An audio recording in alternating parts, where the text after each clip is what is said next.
if guitarists knew their history, they would tell you, just like George Benson, just like Santana, down here, it was a Ford Center there, said, I know where I am. I am in the place where Charlie Christian grew up. They acknowledged that if he hadn't opened those doors, then they never would have become who they have become. Yeah.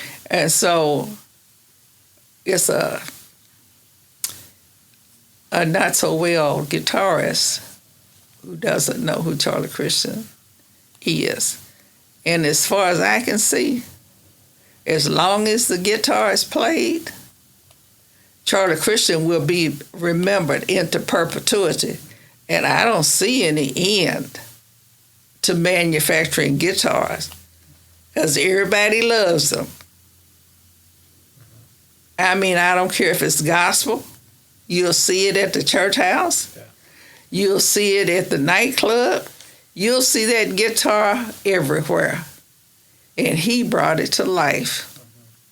And in this festival this year, the legacy still lives. That's our theme. And we've got an international artist that's designing our logo and our banner side. We're going to have pole banners again this year. We started that around here. This organization, as a matter of fact, has started a lot of things that others are just not catching on to.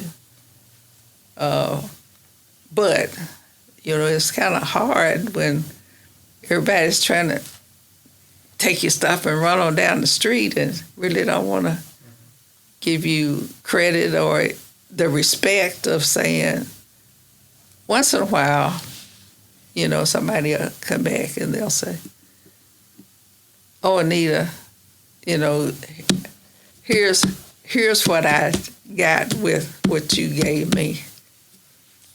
But the lady in Ghana who wants to talk about the women of Deep Deuce, now that's a little difficult because it was a man's world.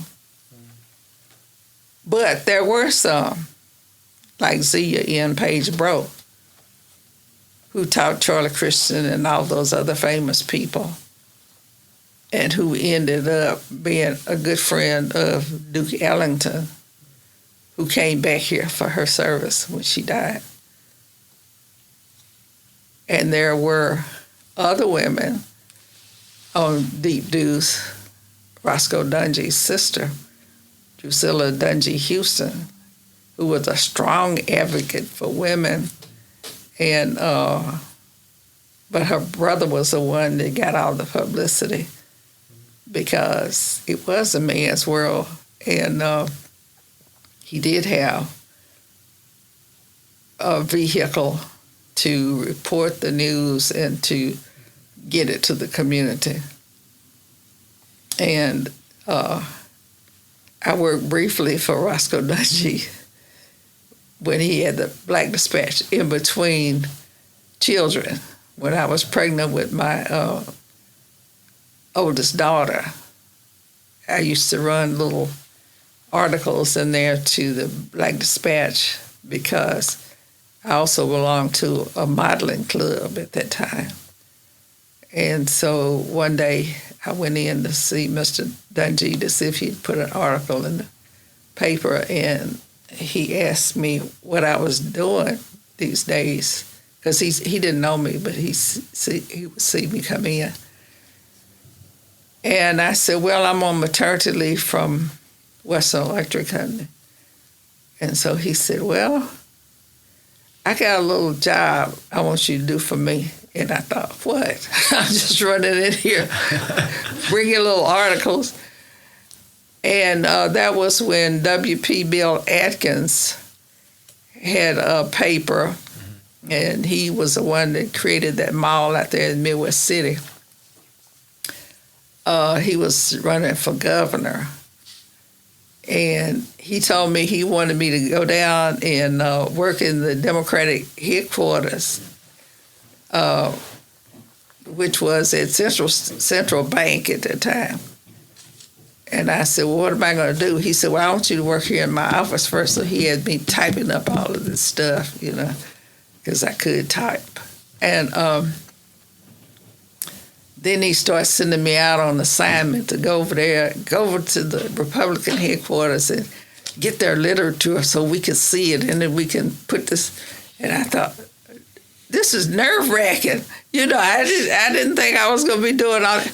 And he kept trying. He said, you never know who you will meet. And he was right, because that's how I met George and I. Because George and I was running for lieutenant governor at the time. And I thought he was the funniest person I had ever met in my life, because he had such a... That's hilarious. Yes, he is. And so he was a bachelor at that time. Yeah. And he would come in there all the time. George and I was always in there. So George and I won, but W.P. Bill Atkinson did not win. And so that's how I met them. So when I kind of look back on my life, it's been pretty interesting. And I wouldn't trade shoes with anybody, you know, even though it's been really tough and challenging at times. But I win a lot. I don't lose much.